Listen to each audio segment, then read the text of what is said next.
Welcome to today's webinar entitled When TB is the Least of Their Worries, TB and Human Trafficking, sponsored by the Southeastern National TB Center. Today's speaker is Dr. Michael Lauzardo. Dr. Lauzardo is the Deputy Director of the Emerging Pathogens Institute at the University of Florida and an Associate Professor within the Division of Infectious Diseases and Global Medicine. Dr. Lauzardo also served as the Director and Principal Investigator at the CDC's funded Southeastern National Tuberculosis Center at the University of Florida. He has been involved in public health, teaching, and patient care within the College of Medicine since 1997. Trained as an internist and pulmonologist throughout his career, he has been involved in the clinical care of patients with tuberculosis. He also plays a key role with the Florida Department of Health, serving as the Deputy TB Controller for the Florida TB Program, and is currently the Director of the Florida TB Physicians Network. He was the Chief of the Division of Infectious Diseases and Global Medicine between 2012 and 2019. His clinical practice and research centers around tuberculosis among at-risk populations, and he is involved in various international health activities. Today's moderator is Dr. Connie Haley. Connie is an infectious disease physician trained at Vanderbilt University. She has worked in TB since 2001 and currently works as a medical consultant for the SNTC. I will now turn over to our presenter, Dr. Lauzardo. Thanks, Linda. This is Mike Lauzardo. I just want to start out by thanking all of you for spending part of your afternoon or morning, depending on your time zone, with us today to learn about human trafficking, obviously a very, very important issue that overlaps substantially with TB. If I may, a couple of disclaimers. First of all, I always tell people that an expert is somebody from out of town who knows more and more about less and less, but I am by no means an expert in human trafficking. I am looking at this from the perspective of a TB practitioner, TB provider, TB researcher, speaking to my fellow TB community. And if there are any folks out there who have more experience or know more about human trafficking, please feel free to chime in if I get something wrong or if you have something else to add. I'm certainly looking at this presentation from a very humble point of view, in that I took this on just to learn about it and just having had some experiences with some patients as well that really made me very excited about learning more about this and sharing with all of you. Also, I want to thank Dr. Haley and for inviting me to be a part of this webinar series, which has been fantastic, and I think really speaks to a lot of the limitations with regard to our ability to intervene with the TB epidemic in some of our populations. Whether it's accepting TB treatment or beginning therapy for LTBI and continuing through a long treatment course. There are so many things that are so much more important to our patients than TB, and this is just one of the many challenges that our patients can face. So if let's go ahead and get started. And if you're anything like me at all, we have a fascination with cases, and I think the story is best told with a case.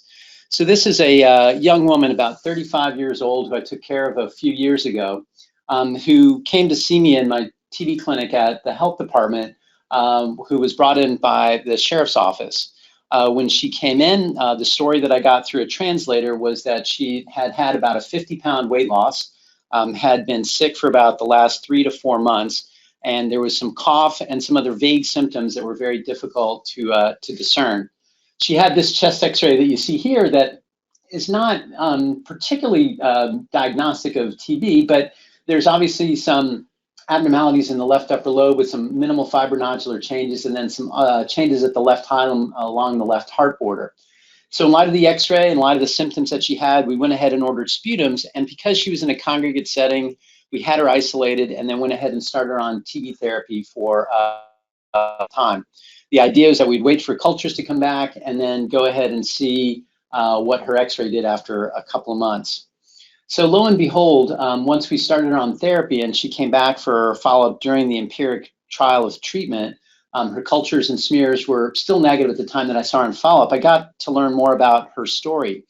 and found out that the reason why she was brought in by the sheriff's office was that she was identified as part of a large contact investigation that was brought about through the sheriff's office. I didn't know exactly how that came about, but they had been notified that there were a large number of people on a farm that had been held against their will. The long and the short of it is that when we got the history from this woman was that she was originally from Haiti, had been told by somebody, a recruiter, as she called him, back home in Haiti, that there was work for her in the United States and that she would then be able to provide money to have the rest of her family come.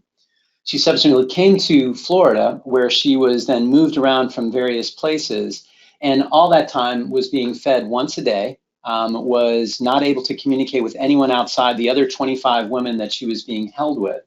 I didn't get any other information about what other treatment that she had received or maltreatment that she had received, but all I knew is that she couldn't communicate with anyone, was not able to eat but one meal a day, and was secluded from everyone else, and then locked up in a barn every night. The sheriff's office, along with ICE agents and other federal agents, broke up this ring, and as it turns out, there was a large ring of probably about 50 women in several different camps. What the most striking thing about this was, for me, however, was not that this happened, because I'd known these stories, and I'd like to think that in TV we hear a lot of different stories, but this was new to me. And what was really striking is that this was less than 10 miles from where I was in clinic and less than 12 miles away from where I lived. This was incredible, and this was an eye-opening moment for me to know that a woman was held as a slave in a barn, locked up within 12 miles of where I lived in the 21st century. And so in light of that, this is obviously not news to anyone, but when you see it right in front of you, it becomes almost like a watershed moment, and really had to realize how important things were. And as the father of young children at the time, my kids were much younger then, closer to the age of her children, and she told me that she was told that if she tried to leave the camp, that her 5-year-old son in Haiti would be killed. So human trafficking is a huge, huge issue. And so I take this opportunity now to kind of talk about what we're going to go over here today. And again, I say this from a perspective of a TB doc who is humbly presenting outside of his lane of comfort, if you will, but we'll present what I've been able to find out and share this with you. And these are the objectives for the talk. Obviously, I want to talk about the definition, history, and epidemiology of human trafficking, and how that knowledge about human trafficking leads to opportunities to control TB more effectively. Learn ways to identify victims of human trafficking in order to improve their healthcare providers' ability to address the many health issues faced by these victims, including TB, and among the many issues that these folks can face. And then also what we should know about victims of human trafficking in order to improve their health outcomes, including their connection to TB services. So without further ado, we'll kind of go ahead here. And the history of slavery spans many cultures, nationalities, and religions, all the way from ancient times to the present day. However, the social, economic, and legal positions of slaves were vastly different in different systems of slavery, in different times and in different places. In fact, the first time you hear any reference in human history to slaves is actually in the Mesopotamian Code of Hammurabi, which is almost 2000 BC, and it refers to slavery as an established institution. You can argue that ever since people started living with other people, some people felt the obligation to hold others prisoners and use them for their own benefits. It isn't only just strictly something that was in ancient times. When you look in Middle Ages extending up to 1900 in West Africa, in a region that was known as Senegambia, close to 1/3 of the population was enslaved. And in the Islamic states of Western Sudan, including present-day Ghana, Mali, and other countries throughout Western Africa, almost a half of the population was enslaved. So this is something that's not terribly new, and in fact was an important part of African culture even before the arrival of the European slave trade, which in many ways brought sort of an industrialization to the slave trade where things really exploded. The famous African explorer David Livingstone wrote of the slave trades, and I quote, "To overdraw its evils is a simple impossibility. We passed a slave woman shot or stabbed through the body and lying on the path. Onlookers said an Arab who passed early that morning had done it in anger at losing the price he had given for her because she was unable to walk any longer. We passed a woman tied by the neck to a tree and dead. We came upon a man dead from starvation, the strangest disease I've ever seen in this country, seems to really be brokenheartedness. It attacks the free men who have been captured and made slaves. And so again, we think of this as something as being of ancient times, and our experience in the United States and sort of the shameful legacy that we have as slavery is something that's very present in our minds. But when you think about the vulnerable that we work with, both in the TV community and around the world, that there are so many people that are still enslaved, and it really boggles the mind. So what puts people at risk? Well, I think a little bit of context is important. As you can see on this slide, this slide outlines the overall global migration population overall, and you see the trends over the last 25, almost 30 years now. Or I'm sorry, almost 25 to 30 years ago. And so during this time, global migration has stayed about a relatively stable 3%, although it is increasing in the last decade. The numbers increased there you see are relative to increased numbers of population. And so a lot of people are moving. And what does movement do? Well, movement puts a lot of people at risk. Now, international migration is something that's fairly complex, and it touches on a lot of different economic, social, and security aspects affecting our daily lives and our daily lives of our patients. In our increasingly interconnected world, global migration has become an incredibly important issue, and many times it has as its root some economic drivers. Migration is a term that encompasses a wide variety of movements and situations that involve people of all walks of life and backgrounds. Those of you who have been loyal subscribers to this webinar series will remember a fantastic webinar in this series done by Susan Cookson at CDC looking at the role of migration in TB, and you got a lot of background there. But it's important to know that in the context of what we're talking here in human trafficking, that migration doesn't always have positive economic aspects. And so in recent years, we've seen an increase in migration and displacement that occurred due to conflict, persecution, environmental degradation and change, and a profound lack of human security and opportunity. And this in turn leads to a lot of vulnerability. So while the vast majority of people in the world continue to live in the country in which they were born, more people are migrating to other countries, especially those within their region. Many others are going to high-income countries that are further afield. So that's why we can say in the US, we have a lot of immigrants from poorer countries in Southeast Asia and in parts of Africa that will come here seeking a better life. Work is usually the major reason why people migrate internationally, and migrant workers constitute a large majority of the world's international migrants, with most living in high-income countries and many engaged in the service sector.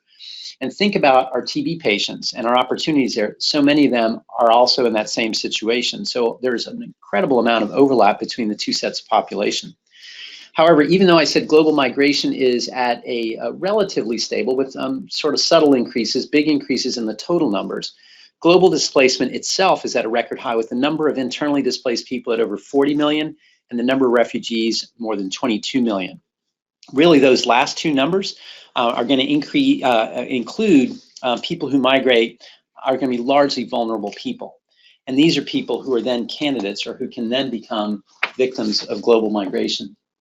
This next slide is the Global Slavery Index, which kind of shows that contemporary slavery is not gone.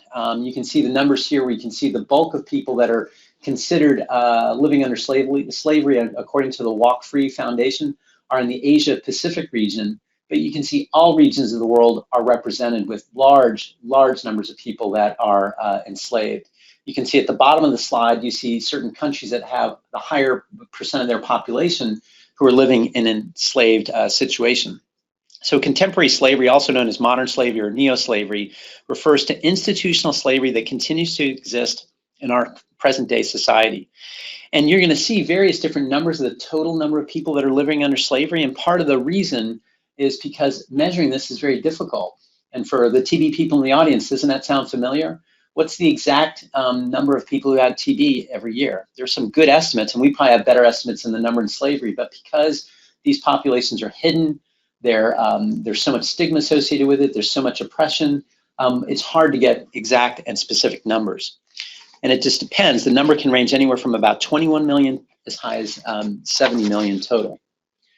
Now, where is this happening? It's happening all over the world. You can see from this slide that you've got in the different colors. You can see in the red, very high numbers of people that are living are source countries of slaves. And then in the blue and light blue is those countries of destination. And you can see in general, you're going to see higher income countries in light blue, and orange and red are going to be the providing countries. In other words, where people leave to then become migrants seeking a better life. But then on top of that, it's important to remember that modern slavery is a multi-billion-dollar industry, and its estimates go from $35 billion up to $150 billion a year. In 2013, the United Nations estimated that roughly 27 to 30 million people are caught in the slave trade industry. And according to Walk Free on the slide you saw earlier, 46 million people were enslaved. And this human trafficking includes a lot of different forms, and we'll go over that here in a little bit. 18 million people in India alone. China is going to be second at 3.5 million, followed by Pakistan and Bangladesh with 2 and 1.5 million apiece. These figures are inconsistent and they vary because the measurement is very difficult. And that, unfortunately, puts a lot of people in power. It gives them strength to be able to deny the actual presence of slavery just because the numbers are so hard to come back by. But lest you think that slavery is an issue of only developing countries or other countries that might be oppressive, slavery exists everywhere. It exists in democratic countries. For example, in the UK, estimates from the Home Office suggested between 10,000 to 13,000 victims in December 2015. And this includes forced works of various kinds, including forced prostitution. In the United States, the number trafficked every year is estimated on the low end to be as high as 50,000, and estimates of 100,000 or more are also there as well.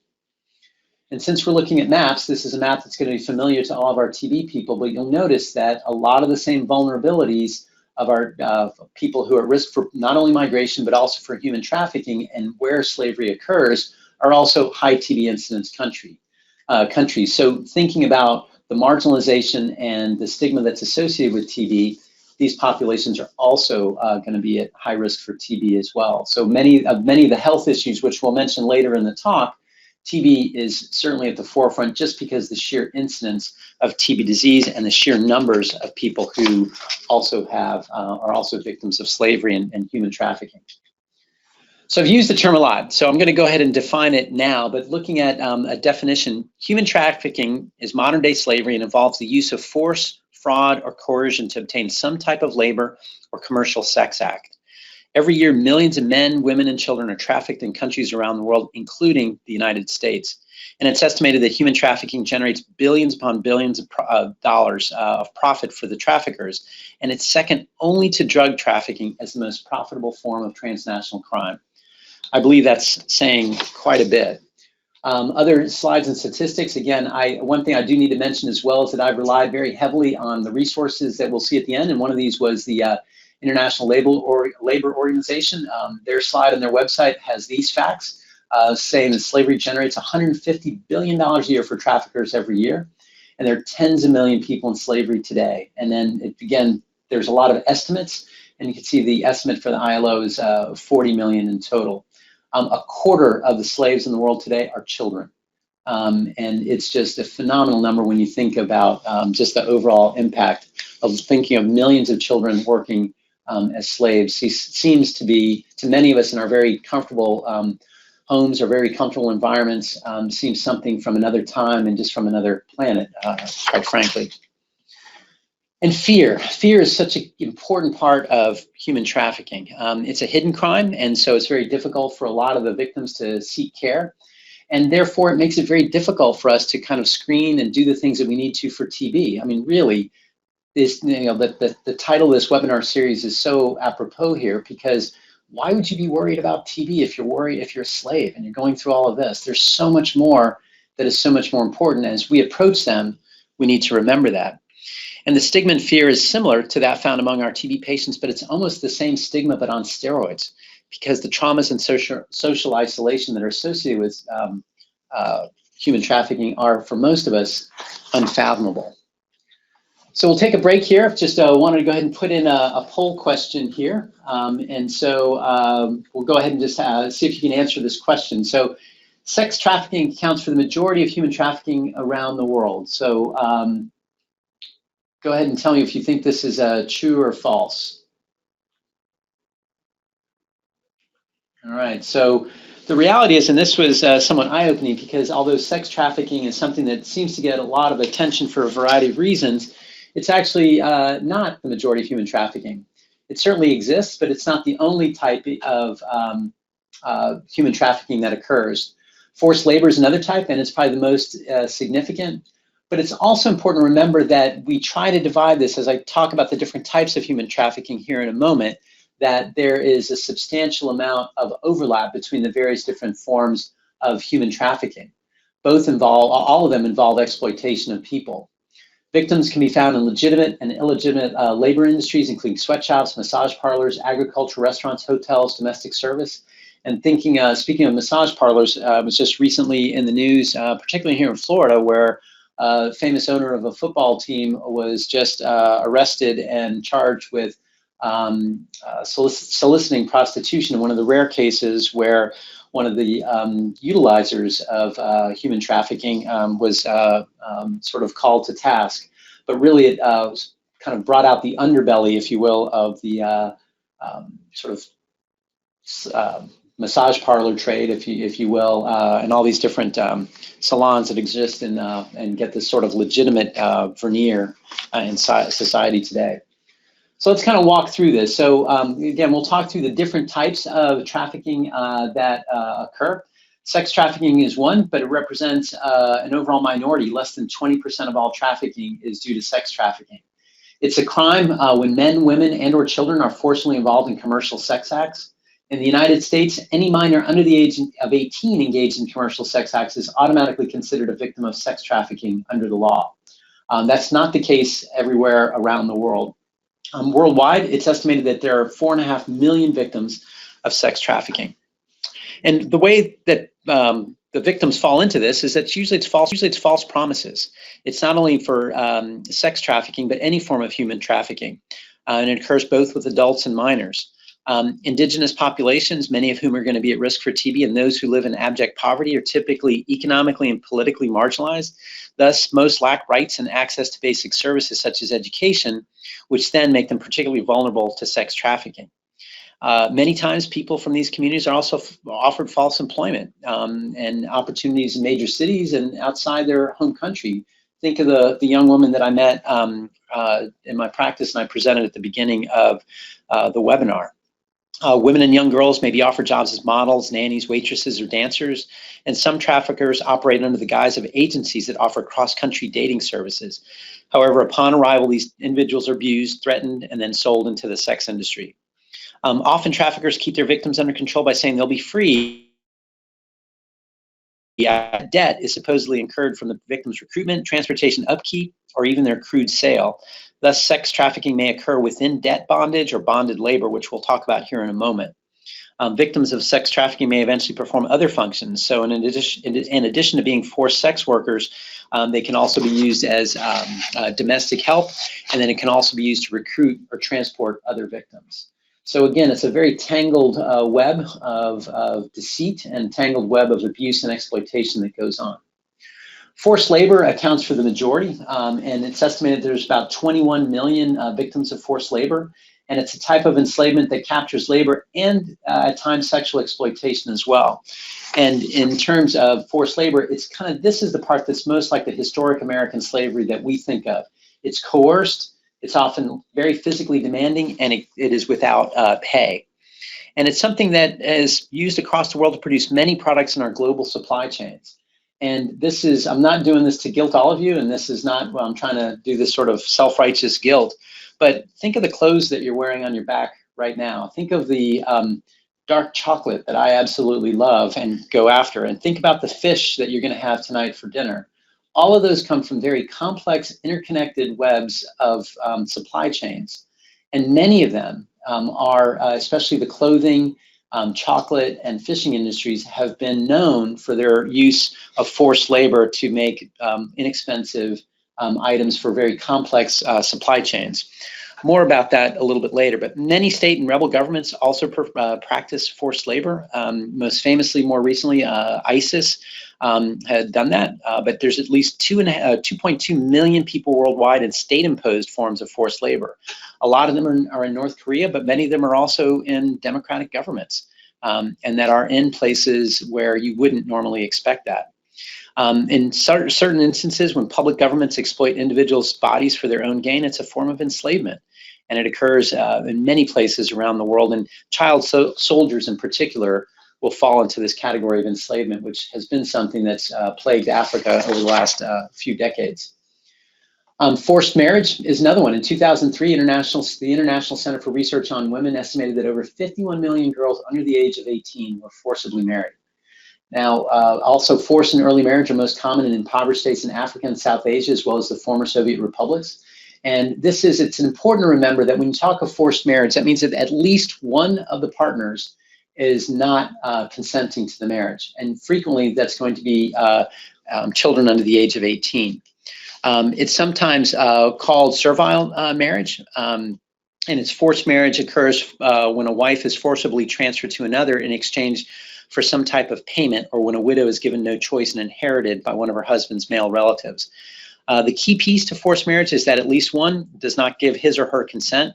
And what's interesting is that globally, there's no agreed upon international minimum age for marriage consent. In most countries, that limit is set at 15 or 18 years of age. Child labor, this is probably the most stark that sort of gets us the most, especially those of us who are parents. Today, more than a quarter of the world's slaves are children. These children are forced to commit all types of acts, including anything unthinkable, and they're forced into a system of domestic servitude and employed in occupations that are mentally, physical, and socially morally harmful. Supply chains and needs of industry, there's a big demand. There's a demand for cheap, unskilled labor, and these are some of the leading causes of child labor. Specifically, production processes that require certain physical attributes, such as being small or being very agile, lead to the employment of children. In addition, price pressures encourage suppliers, especially those at the top of the supply chain, to find the cheapest labor. And then also poverty leads kids to accept the job, or their parents ask them to work to supplement family income. This is very, very, very common. And these supply and demand factors are reinforced by systemic structural issues such as lack of access to education, inadequate employment, corruption, and social stratification. And today, child labor is present in a lot of industries, from the carpet sector in Afghanistan to the cocoa plantations in the Ivory Coast. So there's a line there between children working at a younger age and working on the farm or doing things to help their families, something that's been accepted globally. But when that turns to exploitation, when there's someone from the outside who is seeking profit and gain, that's when it crosses over into human trafficking. And one is the tobacco industry. This shown in India, where 1 in 10 kids are child laborers globally. This is a huge issue. And because of their manual dexterity and their agility, they're given a lot of menial tasks that adults would have significantly greater difficulty doing. Bonded labor is also known as debt bondage, is another form of human trafficking, also known as peonage. It happens when people give themselves into slavery as a security against a loan. It can be made to look like an employment agreement, but one where the worker starts with a debt to repay, usually in brutal conditions, only to find that repayment is impossible. So then they become enslaved permanently. And migrant laborers in particular are vulnerable to this form of enslavement. In their home countries, migrant laborers contract with labor agencies, which is what happened to the young woman I presented earlier. And then they look for an economic opportunity. But when they get there, they're ripe for exploitation because the agencies and employers hold a debt or bond over their employees. Instead of honoring a genuine term of employment, some recruiters or employers unlawfully exploit the debt by adding immigration, housing, and other fees, and then it just makes it where it's impossible for them to repay. In some scenarios, these recruiters and employers confiscate legal immigration documents, make legal employees entirely dependent on them, or they require the temporary work in order to maintain their legal status. In other instances, recruiters falsify documents or altogether ignore them and make them equally or more so indebted and more vulnerable. And domestic servitude is the seemingly normal practice of live-in help that is used as cover for the exploitation and control of someone, usually from another country. And this, again, is a gray area because there are a lot of domestic servants that are from another country from where they get a decent income and are treated well. But it also does create some challenges in terms of being able to police or understand what the risks might be. The circumstances of live-in help can create unique vulnerabilities for victims. For example, domestic workplaces are connected to off-duty living quarters, but that are not often shared with other workers. Such an environment can isolate domestic workers, and it's conducive to exploitation. Sometimes it's also a form of sort of bonded labor as well. This occurs when when a migrant worker reaches a destination country, and then they incur a debt for their travel and/or a recruitment fee. And this is particularly true in Haiti, where in modern Haiti today, more than 300,000 children are victims of domestic slavery. And the most common form is in something that in Haitian Creole is known as a reste-avec, which is kind of a corruption of the French means rester avec, which forgive me of my French, all the French speakers out there, but it means to stay with. And so many parents who are desperate, they live in poverty, they're unable to feed their children, and then give them away to more affluent families with the idea that, oh, they'll be with this family and they'll be cared for, and then they will get an education, they will live the good life up in Pétionville above the city, when in reality, so many of them become slaves. They work in the homes of their masters from early morning until night with absolutely no education, with absolutely no opportunity to get out of that, and many times lose complete contact with their parents and their family. So this is something that is occurring about 800 miles away from where I'm sitting right now. And these are the conditions that continue there. Again, where there is poverty, where there is vulnerability, individuals will be at high risk. And many of these come from places where TB is already challenging us when issues come around. So this is just another slide. This is from the 50 for Freedom Foundation, and this kind of gives a global estimates of slavery, and you can see the relative proportions, where the largest is going to be forced labor, and forced sexual exploitation is actually one of the smaller categories overall. Again, these estimates are going to vary quite a bit depending on the source and the way in which the statistics were collected, but the point is well made. Millions are in slavery, and there are many different forms of exploitation that occurs with human trafficking. So obviously our concern is for those who are trafficked, but it's also to kind of keep in mind the traffickers. Human trafficking, as I mentioned before, is the second largest criminal enterprise in the world, and it's probably somewhere around $150 billion a year. It's remarkable. And with that much money and very low risk of punishment, the business of human trafficking has been steadily growing. Traffickers are going to use force, fraud, or coercion to bring their victims in, as you've seen from the examples given so far. And they look for who are susceptible to for a variety of reasons. But when you think about the most susceptible, it's those who are desperately poor, who love their children, who don't know what to do, and they've got too many kids, or they can't care for the family members that they have. They go ahead and give their kids up, thinking something better will happen to them and will happen for them. Natural disasters and political instability also create the conditions in which you can have trafficking as well. The trauma caused by the traffickers can be so great that many may not identify themselves as victims or ask for help, even in highly public settings. And that's also very important when we're trying to get adherence to TB screening or getting them to adhere to LTBI therapy. Recognizing the signs of trafficking, which we'll talk about here in a moment, is going to be important, not just for their TB, but obviously to get them plugged into other services because the other things they are at risk for. To bring it a little bit closer to home, we've talked a lot about things that a lot of us have trouble wrapping our minds around, but it's also important to remember that the opioid crisis has really been a nice boon for the human trafficking trade here within the United States. The opioid epidemic is changing the landscape of trafficking here, and a typical story comes in through emergency rooms across the U.S. And here's a typical story. A 20-year-old white woman addicted to heroin comes into the ER. As a teenager, she started using oxycodone pills and then graduated to heroin. She enrolled in various different addiction treatment programs over the years, but she's still addicted. And last fall, she left the detox facility where she met a guy. And this guy offered her heroin. Ultimately, the man trafficked this young woman, locking her in a motel room for a week. She was forced to have commercial sex with about 200 men. And from there, she eventually found her way to the emergency room. What happens when she gets there? What do we do for her? And is she going to get the care that she needs there? This is a story that's replaying itself out thousands and thousands, if not tens of thousands of times throughout every year, with the numbers of people that you're talking about who are on opioids. This is a huge public health crisis and has also had a very big impact on the human trafficking trade here in the US, probably very close to where each one of you are listening to this webinar right now. So a quick poll question. So Okay, I'm getting the, I have to open the poll. Okay, so I'm going to open this up. I didn't do the poll right the last time, so I'm going to go ahead and do this real quick. So human trafficking and human smuggling are essentially the same thing. Trafficking is only a more modern term for the same crime. So I'm going to open the poll.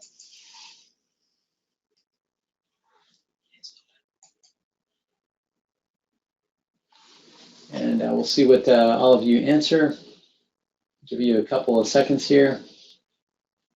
So human trafficking and human smuggling are essentially the same thing. Trafficking is only a more modern term for the same crime. All right, so we'll go ahead and close the poll.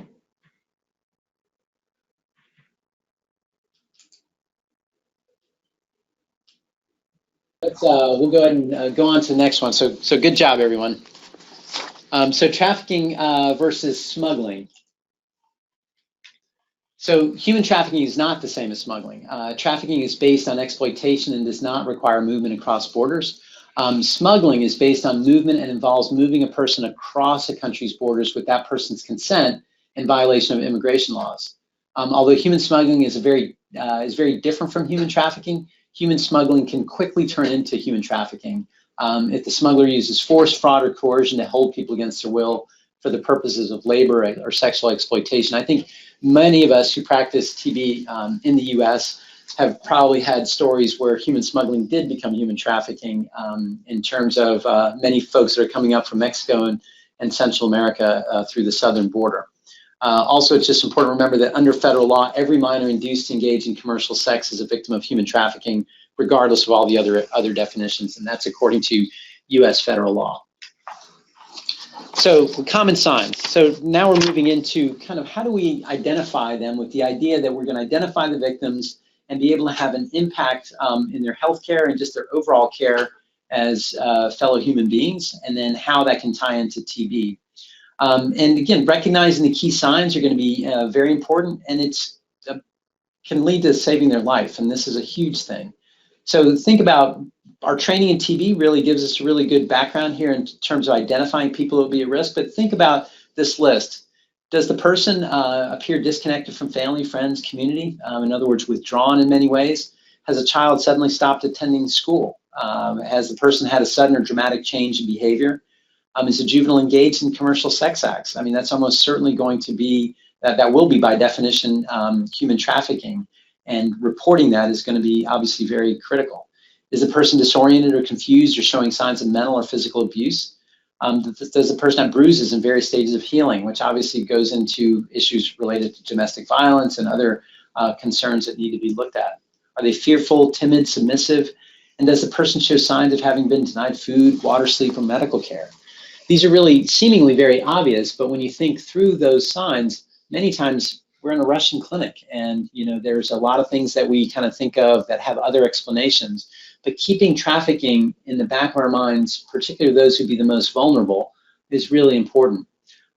We've been in situations where we have someone who defers to the company of someone to whom she defers to. So I've had patients in that situation as well. If there's someone who seems to be in control where they go or who they talk to, does the person appear to be coached on what to say? Is the person living in unsuitable conditions? And that's why our outreach and getting out into the field makes such a big difference and is so important. And then also kind of emphasizing here is that can the person freely leave where they live? And that's probably the single most important one that can really shed a lot of light. So in this fantastic article that I reference here at the bottom, and I would recommend all of you read it, they go through authors, Judge and others out of the Massachusetts General Hospital Freedom Clinic, which I'll talk more about here in a little bit, talks a lot of the effects, mental health effects that occur related to being trafficked. And here you can see that there's obviously very high rates of physical and sexual violence associated with human trafficking. There's going to be huge amounts of problems, including physical injuries, STDs, communicable diseases, obviously including TB, malnutrition, skin conditions, the whole gamut. But the mental health impacts are very big, and all of these are going to have an impact in our ability to do our job as TB controllers and TB physicians and other providers. PTSD is very common. Depression, anxiety, and other psychological symptoms that we really can't otherwise explain. And we all have stories, right, that we tell, that if we don't tell our non-medical friends because we seem cold or callous, but we always have patients whose behavior we can't explain. And sometimes those stories are interesting, and if truth be told, and if we're really honest with ourselves, we tell the stories to sometimes be entertaining, like, I can't believe so-and-so did this, or this happened today, would you believe it? But I think it does throw a sort of cold bucket of water on sort of, and it's very humbling to think that sometimes those behaviors have their root in something really terrible that we don't know anything about. And I think this was a reminder to just continue to feed and grow our compassion, because you don't know what anybody is going through, especially when you think of them as being at risk for human trafficking. Other consequences that occur to patients who've been victims of human trafficking include substance abuse. It's very prevalent in those who've been trafficked, and it may persist afterwards as a means of coping with the physical and psychological symptoms and the scars and traumas that come with being trafficked. Although substance use may predate trafficking as a factor, making a person vulnerable to exploitation, the forced use of drugs and alcohol is huge. And I remember one case where we had, this has been a long time ago now, where we had TB cases in a migrant camp here, again, about 50 miles away from where I practice here in Florida, where there was, the owner of the camp would bring in prostitutes, liquor, and drugs, and not pay them because he says, look, you owe me for the prostitutes and for the drugs and alcohol. And that is something where they continue to get that dependence. And most of the patients that I saw were all alcohol or drug dependent and addicted. In this one particular study that is, again, there referenced down at the bottom, 107 survivors of sex trafficking that were studied, 84.3% had used alcohol or drugs while being trafficked, and nearly 28% described forced substance abuse as a control mechanism. So amongst your very poor patients who have a substance abuse problem, who come from the vulnerable populations where human trafficking is more common, really keep that in mind. And that is an important lesson that I learned from this, is to just keep this to the forefront just because of how vulnerable people are. And I think this is our last poll question. We've got a question here. Trafficking victims tend to come forward and report those who traffic them when they are in public and they're away from the view of their traffickers or their owners. So the poll is open, so if you can go ahead and answer this, true or false. Trafficking victims tend to come forward and report those who traffic them when they are in public and away from their view. Give you a couple seconds here. We've got a lot of people joining us today.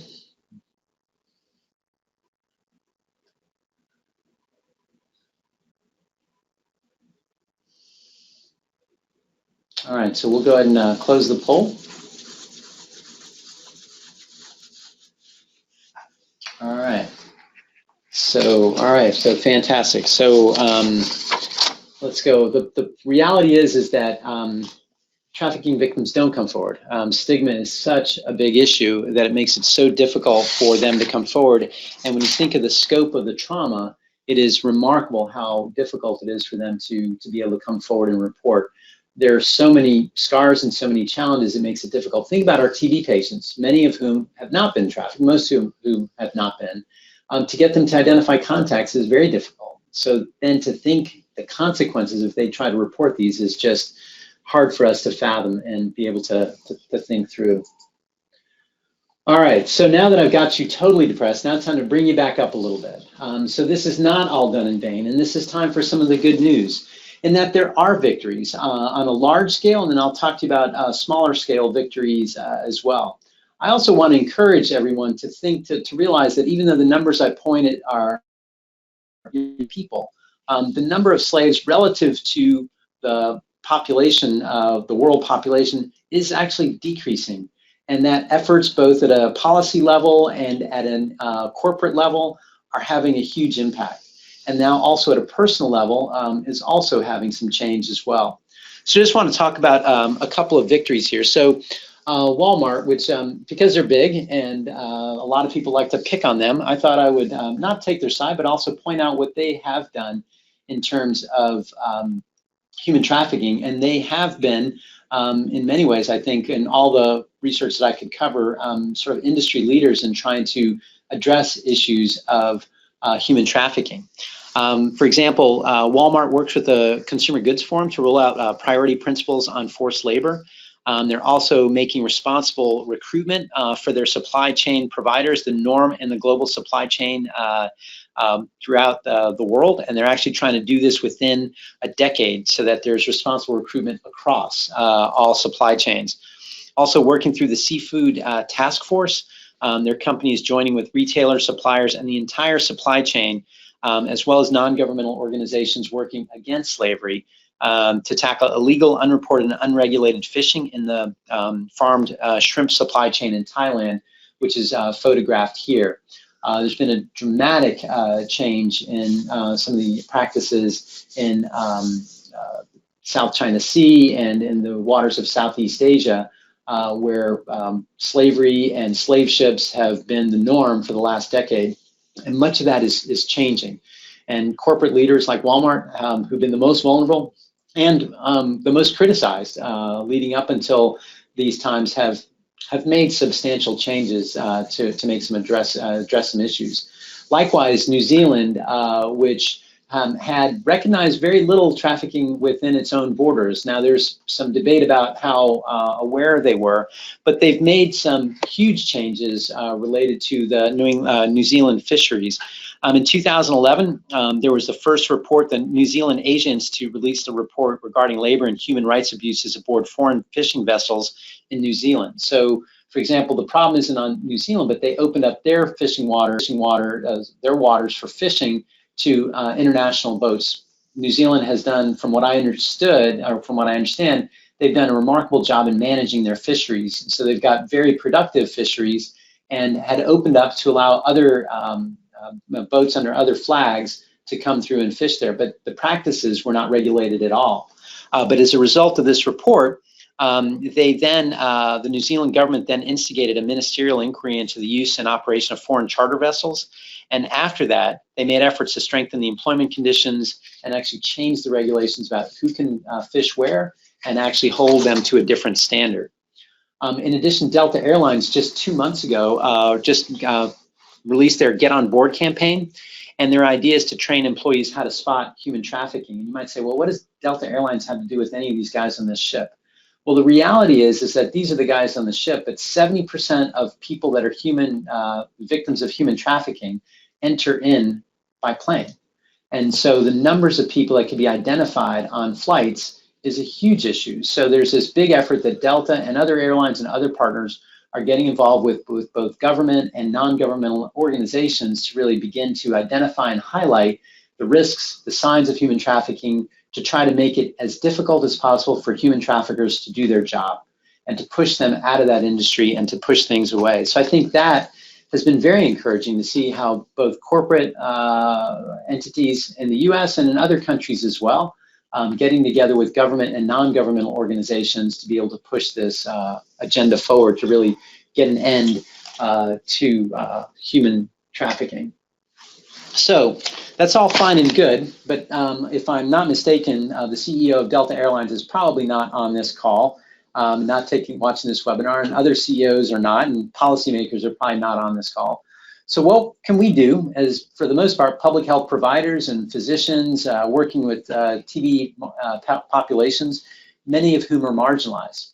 Well, as it turns out, there's a lot that we can do. Again, there are some people that will feel compelled to change how they shop and make sure that they have labor safe clothes that were not made from slave or forced labor. People will change how they shop, what they eat, what they do.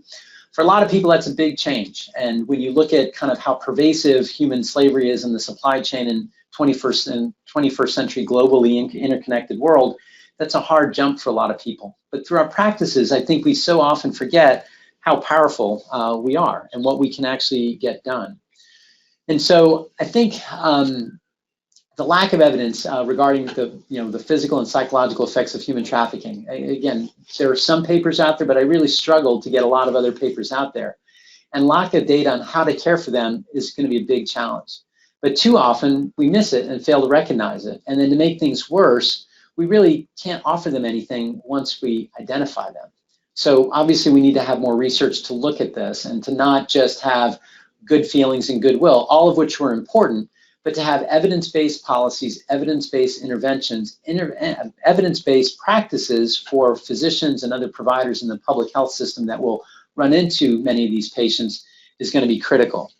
But in the meantime, we can learn from some examples. And I think one really good example that exists out there is the Freedom Clinic. I've already referred to this once earlier, and I would recommend reading this article that's referenced here. In this article, the Massachusetts General Hospital Freedom Clinic was launched in April of 2015. It's a unique healthcare clinic for victims and survivors of human trafficking in the Boston area. It's exclusively designed to care for trafficked persons, and the MGH Freedom Clinic is a cornerstone program in the human trafficking initiative at the Mass General Hospital established in 2008. So I think the fact that an academic institution has taken this on and done this is why they're leaders. I think this is just fascinating and just very eye-opening. And I think it's one way in which we can establish that. You can see that they've employed a what's called a phase-based model of trauma treatment and primary care. I won't read off the slides again here for you, but this is there for your reference. But really kind of looks at how we can make things safe and then have trauma-informed primary care so we can address what they need. This, I think, is going to be a very critical approach for us in trying to reach marginalized populations with TB. Everything that's on here are things that we already try to do for some of our hard-to-reach populations with TB, be it active TB disease, eliciting contacts, or putting people on LTBI therapy. All of these are important, and they're probably good for us to know even if amongst our patients who are not trafficked, but particularly so in those who might be victims. So identifying who might be at risk, then creating the framework for having this. Now again, is this right for every community? That's pretty resource intensive, but in areas where we know there are large populations of people who are trafficked, facilities like this are just remarkable. And to know that there is that capability to reach out to them is truly remarkable. The MGH Freedom Clinic offers free primary care and preventive care for victims aged 13 and older. And as you can see there, and it would be no surprise to think that it was designed to offer specialized services in a safe, non-judgmental, and obviously very compassionate way. Some of the important innovations that have come up are listed here in this second table from the article here referenced on the left, and talks about processes and operations. And this gets back to what we can do in terms of how our approach is and trying to ensure that patients with TB, whether we know they're trafficked or not, these are all things that are going to be very important. Addressing substance abuse issues, mental health issues, being aware, and always being ever cognizant that many of our patients are going to be at risk for and could be victims of human trafficking. And that's, I think, a critical thing to keep in mind. There's a checklist for a trauma-informed approach to interactions with survivors of human trafficking. This is actually from the U.S. State Department's website. Try and make sure that you're aware if individuals appear shut down or disconnected, maybe that the patient is overwhelmed. How many times have we interviewed a TB patient from another country who was very poor, we knew very little about, and wouldn't share, and they just totally shut down?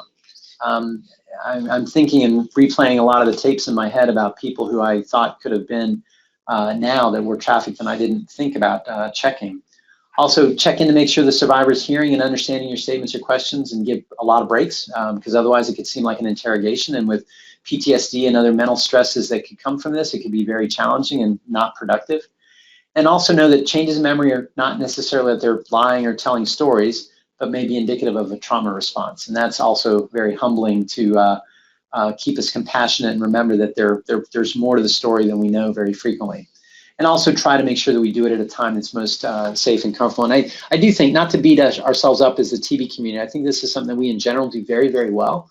But it's an important reminder to keep striving to do it even better. Here's some of the other things from the checklist from a trauma-informed approach. Focus on the facts of experiences rather than getting caught up in their emotional response or perception, and try to avoid anything about criminality. Remember also that many victims of human trafficking do end up breaking reasons, and this makes it particularly complicated. For example, victims of sex trafficking very frequently are arrested for prostitution and then have complicating legal issues that make it difficult to be able to get to the heart of the problem. Don't take strong reactions personally. Be very aware of managing your own emotional responses. Provide opportunities for control and empowerment whenever it's possible, and also the importance of both physical and emotional supports as well. Which brings me back to our young lady. So you might be asking and say, well, what finally happened? Well, after going on empiric therapy, we decided that, she came back to clinic after 2 months. She had gained 50 pounds, but it was then that I realized that, she gained weight because she was being fed more than once a day and getting more than, probably about 500 calories a day, which is what she was getting before. All her cultures were negative. Her chest X-ray didn't change, and she really didn't meet criteria to be considered a case. Her X-ray was stable, so it could have been old TB or what else. But I don't know what happened in the rest of the story either. I know that she stayed in ICE protection, but what the fate was of her family, what's happened to her in the nearly 10 years since I took care of her, is unknown to me. And unfortunately, that speaks to what happens to a lot of human trafficking victims as well. We don't really know what happens to so many of them because it's in the shadows and it's hidden. It's hidden by fear, it's hidden by stigma, and it's also hidden by our own ignorance of knowing the problem and really understanding it truly well. But I think now, with a lot more attention being focused on human trafficking and the consequences, seeing how it pervades every aspect of our lives, I think it will also now give us the opportunity to be able to intervene and understand this better. I think ultimately it'll help us not only do our jobs in TB better, in other words, getting people maybe to comply with screening better, to be able to adhere to LTBI therapy better, or to whatever programmatic thing we're trying to accomplish. But I think it'll also just make us better caregivers, better physicians, better nurses, better people. And I think that'll be something that'll allow us to really be able to reach out to our brothers and sisters who are living in unthinkable conditions in a time when we thought all of this stuff was something in the past. So with that, I will go ahead and stop and show you some resources here. These were some of the resources that I used to put this together, and I find them fantastic. I referenced them on the slides for the images that I borrowed from these websites for this presentation, and I would strongly recommend any one of these websites for more that you want, for those of you who want to understand more and see more that's out there. And with that, I will go ahead and stop on the last slide. So remember, there are a number of different suspected human trafficking hotlines that you can call, and I will stop with this slide here so you can have that available. And I really appreciate your kind attention. I hope this was helpful. I know it was helpful for me to prepare this, and again, I presented this not as an expert, but as a fellow TB provider, another fellow member of the TB community. And that I really think this is an important issue. And thanks again to everyone for being here. And then thanks also to Connie for asking me to be a part of the webinar series. So thank you very much. Mike, that was just such an amazing presentation. I really learned a lot. And like you, I'm thinking now on all the patients I may have seen in my clinic and not recognized were victims of might have needed assistance, or, passing them on planes and other places. I've traveled in and out of the Atlanta airport a lot and see lots of signs to raise awareness of human trafficking. But that practical aspect of, well, okay, you suspect it, what do you do? Would you go back to your slides early on in the presentation that were what signs sort of suggest human trafficking? And while I ask you the first question, I'm hoping that we'll have people write questions in the question box, and I will read them out and ask Mike to respond. Yeah, so is this the slides? The comments? Yeah. As I was looking at some of these, I was also thinking that some of them are similar to what we would see in a patient. And as you mentioned, many of our patients are born overseas in TB endemic countries, which were the exact same places, countries of origin for many of trafficking and slavery victims. But things like patients who are really sick coming in for TB, maybe have lost a lot of weight, maybe appear flat, uninterested, have just become so sick that they really just may seem disconnected. There's just some of these things that can, I think the next slide had a few other signs, but some of these seem to overlap. And say that you're sitting in your clinic and a patient walks in, and one of the things we see is that some cultures are very male dominant, so you may have females coming in and aren't allowed to speak or give their own history, and the male that's with them answers all the questions, and that may just be a true cultural issue, but it could also represent someone who's being held against their will. How would you handle that if you were concerned that perhaps there could be someone that's being held against their will, trafficked, enslaved? What specifically would you do as a clinician at that moment? Who would you call, and how do you avoid falsely calling out someone who may, really just be from a different culture? I will say that I think it's that's why we get the big bucks, right? I think we have to make that distinction, and not to make light of it, but I think it's a hard call to make, because doing this presentation, I keep kind of, when you and I were talking about preparing for this, I kept thinking of, what examples am I going to use? And as I'm doing this and hearing these different signs, all my patients started coming back. And so I actually have like dozens in my mind. I'm thinking, was this that? Was that that? And kind of questioning myself. I think for me, it feels like there are some things that are cultural, but what I've done in the past is I would ask the nurse, hey, any signs of physical abuse or psychological abuse, because we are building a relationship with them, and dig a little deeper.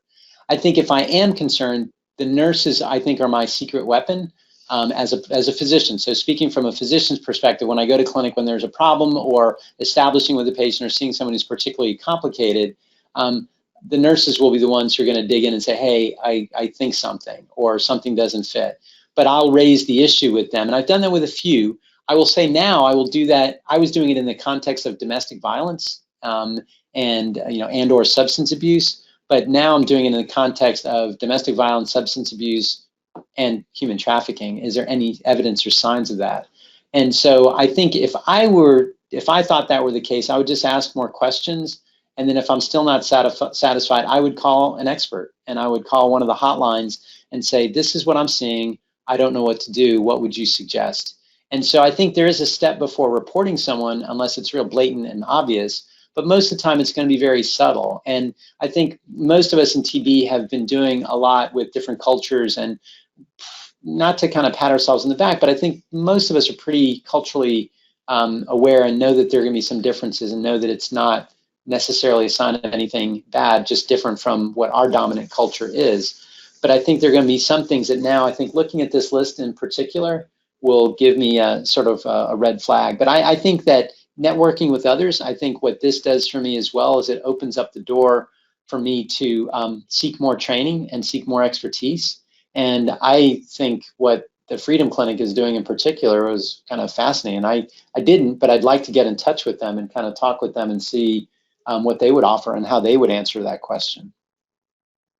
Yeah, that's really great information. And I think too, if possible, if you can discuss with them in private, ask the other person to leave the room while you're performing the physical exam, if they're willing, if might give you a chance to have alone time, or perhaps the nurse can draw blood or do something else sort of as a chance to get the patient away from the other person, or I've heard of nurses slipping their card into people's hands, so that they have someone to reach if they ever got a chance if needed. So in addition to submitting questions, I'd love to have people submit stories or share with us experiences they might have had that I could read to the group. We do have one question, and again, I want to encourage people to please add more. Mike, have you ever actually called one of these 186, either the number we provided or another hotline? Someone was wondering how long it might take for the client to get assistance. One, can you call while you're right there in the clinic and they'll answer you right away, or do you do they usually have to call back and follow up with you later? Do you know? I don't know. I've never had to call before, and I don't know the answer to that. Okay, and I'm afraid I don't either. And so if anyone has experience with that, I would love for them to submit that for me to read out. Actually, Ellen raised her hand here, so Ellen has something to share. I've actually, when I still keep in touch with a lot of my friends from the ER, and many times when they'll call the hotline, within less than an hour, somebody has contacted the sheriff's office to go down there, because the sheriff's offices are now being trained to just question things. And a lot of the sheriff's offices are now in ERs and places like that. And they are now being trained to go in and at least ask a few questions, a few more questions, and then they get somebody from that hotline on the call immediately. And it's less than an hour. It's very quick. I would say even in public health, certainly facilities have got probably protocols in place for who you call if you're concerned. But I think in public health, the local sheriff's office is also probably a great resource. They probably deal with this all the time. I've got another wonderful question. One of the nurses asked, can you get in trouble for reporting someone that you are suspicious of because they are TB patients? And what can you share within the context of HIPAA? I think that from my reading of HIPAA is that you share whatever's necessary to treat the patient. And if it is, for example, if you're in a TB clinic and you're calling someone outside and you're saying, and somehow it comes out that you're in a TB clinic, my understanding is that you're not violating HIPAA in that sense. If it's provider to provider, you can share whatever information you want that's required to take care of that patient, and identifying them as a potentially determining if they are a victim of human trafficking, to me, is one of the more urgent non-physical emergencies that you can have. So I think there's a lot that you can share. I don't think you're limited, and I think whenever you're questioning about someone's immediate safety or concern about you can connect with them, that always trumps any law. And I think HIPAA does account for that. As much as we all complain about the HIPAA training we have to do, I think that is one part of the law that is very clear, is that if you need to take care of that patient, it doesn't matter. You can share what you need to share. Yeah, and I would think, like, as with the contact investigations, which most of our participants are extremely familiar with, you could give information about how they might need to protect themselves if they're going to be engaging with this patient, without actually disclosing details or the diagnosis. Right. Yeah, exactly. And I think that's okay. I'm still waiting on some more questions, but I thought one other thing to ask about might be, I'm not sure if you're involved in the contact investigation of your patients that you presented, but a lot of our staff will be out in businesses and homes and might see things there. I mean, can you think of other red flags of things that you might see, or how this trafficking might relate to contact investigations? Yeah, I think, when I look back at some of the issues that I've had, so I had one case where it was a Chinese national who was working in a restaurant and was kind of bonded labor and was not allowed to leave. And so he and 5 others were kept there, and they were just working in the restaurant and couldn't leave. And one of them came down with TB, and we had to do all the investigations there. There were no other address. They were actually sleeping in the restaurant. So there was a lot that was with it. So I think the home visit is a key step, because you can tell so much about somebody when you go to their home or where they're sleeping, and that's remarkably enlightening in so many ways. So that trafficking situation there came to light because, hey, these guys are sleeping in a restaurant. This isn't right. And so then that kind of shed some light. Other situations included, this contact investigation for the woman I presented. We just tested everybody in the barn. They were then moved to nicer facilities at the jail. Then the jail got them motel rooms, and they were living in kind of hotels until they can work through all the different federal and bureaucratic issues that had come up with their very difficult situation. So we tested everybody. We actually had a second suspect in the group who also ended up not having TB, but also had an abnormal X-ray for whom we ruled out active disease. And I think we had, like, if I remember, like 7 or 8 LTBIs in that group as well. So I think the home visit is the key thing to kind of get more information. And that's a big advantage that we have over, say, primary care, where not only do we establish a relationship with them over a relatively short period of time, we're actually going to their home, and we're very in their business, so to speak. And any barriers to that business, we can then probe a little bit more and find out more. Yeah, and I'm assuming that you would also need to evaluate the captors if they're held, because they're going to be incarcerated, and if they've been true contacts, they might need to be evaluated as well. So that's probably part of it. I think in this situation, the people with the woman in the barn and the women in the barn, they were in Miami, and I think there was they had several different quote unquote teams that were out working in different fields throughout the state, and so the guys were in Miami and were in custody, is what I understood. But yeah, that would certainly be an issue as well. We'd have to screen everybody. Mm-hmm. So I have another question here.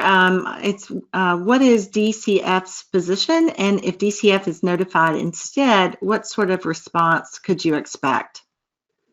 Well, I think I would assume that they're. I'm not going to assume to be able to speak for them, but I would say that in DCF, I'm sure they are experienced with dealing with human trafficking, and I think eventually local authorities would have to take over for the anyone on the human trafficking hotline. I think the human trafficking hotline would be more for information about signs or symptoms or suggestion about who else to call and how to investigate further, or calm down, that's not trafficking, that's just X, Y, or Z. So I think you would eventually have to deal with local authorities, and that would include DCF. For those of you not in Florida, that would be Department of Children and Families. Every other state calls it something else, but it'll vary. But I think they're communicating with others who would have that expertise until you know definitively whether or not somebody is a victim or not. I think would be critical. Yeah. And my guess is that lots of people are also afraid to report, afraid to be, stigmatizing others who may or may not be a victim. I mean, we hear stories on the news, unfortunately, where someone's wrongly accused of something. But I think that it's all of our responsibility. If you suspect it, if you see something, say something, I think is a phrase I've heard before. And so I would guess that many of these authorities can suspect or can investigate anonymously. Don't necessarily have to say where they were given the information, and it's probably better to err on the side of caution, especially when you're talking about young children and some of these other vulnerable populations. Yeah, I think it's best to just don't hold that information. So exactly that. So you see something, say something. Yeah. So one last call for questions or comments or sharing stories. And other than that, if we don't get a few questions, Mike, while I'm waiting, the one last call, what do you have any final words, words of wisdom? Well, I think it's, again, I did this talk for somewhat selfish reasons and trying to learn more about a topic that I've been hearing more about and really didn't feel like I knew very much. So I think it was very humbling in a lot of ways, because a lot of I'm playing those tapes back in my head of experience that I've had. I realized that I was not really seeking to really know my patients as well as I should, as far as like what's really driving them. And unfortunately, I think it's kind of not a compassion crisis, but it just need to feed your compassion and concern for our patients, because we really truly don't know what's going on with them. And when you think about the terrible traumas and horrors that some of them clearly have been facing, it's humbling to know that we shouldn't judge them for what's going on. Just care for them, see what's going on, see how we can help them, do everything we can, make sure they get the services they need to get better. That's great. Thank you so much. So I'd see one more, at least a comment, saying that it would be very interesting to investigate TB among immigration. I'm not sure exactly what that comment might mean. We certainly, for individuals coming to the U.S. through legal immigration channels for permanent residents or as refugees, those individuals do undergo pre-immigration screening, and I would just like to invite you to watch our archived webinar on TB and immigration. It's also part of this series. I would also like to refer you to the more recent webinar we had on TB and refugees. Also has a lot of overlap with this topic. And those of you who are more interested in resources on trafficking, our sister Centers of Excellence in Heartland also did a TB and trafficking webinar last year. That includes some really interesting information and resources. And then I have a long list of other resources, including more webinars, but I think that this topic is getting more and more attention and will be something that we'll continue to hear about, and hopefully there'll be new initiatives to really continue to address and stop this really significant issue. So Mike, I just want to thank you again. I want to thank our participants as well, and thanks to our behind the scenes technical support and all the people who helped put this together. Our next series, next webinar in this series will probably be a few months from now. I think it's going to be on TB and hepatitis C. We will do TB and HIV, hopefully TB and diabetes, TB and transplant, and TB and mental health. So we've got more things planned. Would love suggestions from you all about problems that you face taking care of your patients when TB is the least of the things that they have to worry about on a day-to-day basis. So again, thanks to everyone, and I hope you have a wonderful weekend and that spring is finally coming to wherever you live. All right. Thank you so much. Take care, everyone.